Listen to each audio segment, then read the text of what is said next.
Hello guys, welcome to my channel. இன்றைக்கி நம்ம சேனலில் ஒரு லெஃப்ட் ஓவர் ஃபுட் வச்சு சக்கரை பொங்கல் ரெசிபி எப்படி செய்யலான்னு தான் பார்க்க போகிறோம். டேஸ்ட் பங்கமாக இருக்கும். One of the must try recipe தான் சொல்லுவேன். ரொம்பவுமே ஈஸியாக டேஸ்டியாக சட்டுன்னு செஞ்சிடலாம். இதோட ப்ரிப்பரேஷன் டைம் மேக்ஸிமம் 20 மினிட்ஸ் அந்த மாதிரி தான் இருக்கும். அதுக்கு மேலெலாம் போகாது. சக்கரை பொங்கல் டேஸ்ட்டில் அப்படியே செய்யலாம். அதுக்கு ஃபஸ்ட்டு ஒரு கப் நாட்டு சக்கரை எடுத்துக்கோங்க. அதை குக்கரில் சேர்த்துட்டு 2 கப் தண்ணி ஊற்றிக்கோங்க.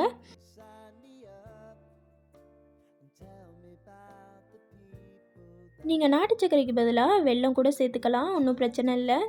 இதை நல்லா கலந்து விட்டுருங்க. அந்த நாட்டு சக்கரை நல்லா கரைஞ்சி வரணும். எந்த கம்மி பதம் அப்படி எதுவுமே இல்லை, சும்மா கரைஞ்சி வந்துட்டாலே போதும்.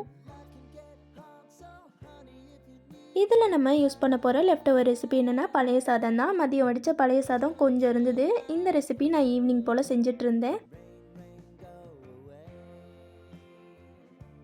இப்போ பாருங்கள், நாட்டு சக்கரைலாம் நல்லா கரைஞ்சி வந்துருச்சு.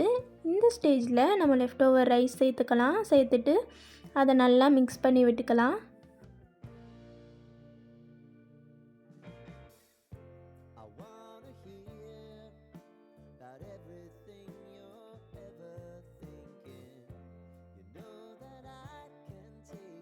இப்போது நல்லா மிக்ஸ் பண்ணிவிட்டு ஒரு 3 ஏலக்காயை நல்லா இடித்து சேர்த்துக்கோங்க.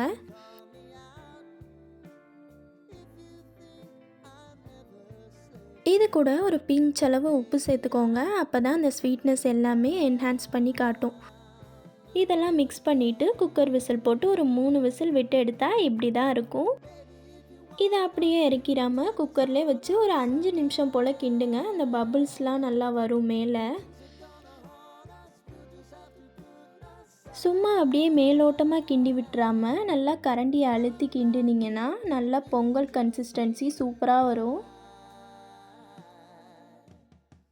பாருங்கள், பபிள்ஸ் வந்துருச்சு. அவ்வளோதான், ஆஃப் பண்ணிவிட்டு இறக்கிட வேண்டியதான். இப்போது நெய்யில் முந்திரி திராட்சை தாளித்து கொட்டிட வேண்டியதான்.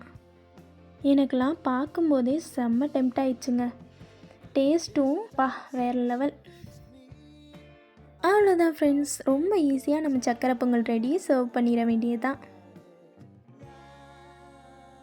எனக்கு பர்சனலாக இந்த டேஸ்ட் ரொம்ப ரொம்ப ரொம்ப பிடிச்சிருந்தது. நீங்களும் உங்கள் வீட்டில் ட்ரை பண்ணிவிட்டு எப்படி வந்துச்சுன்னு சொல்லுங்கள். அவ்வளோதான் ஃப்ரெண்ட்ஸ், நம்ம ரெசிபீஸ்லாம் உங்களுக்கு பிடிச்சிருந்தா கண்டிப்பாக நம்ம சேனலை சப்ஸ்கிரைப் பண்ணி சப்போர்ட் பண்ணுங்கள். தேங்க்ஸ் ஃபார் வாட்சிங்.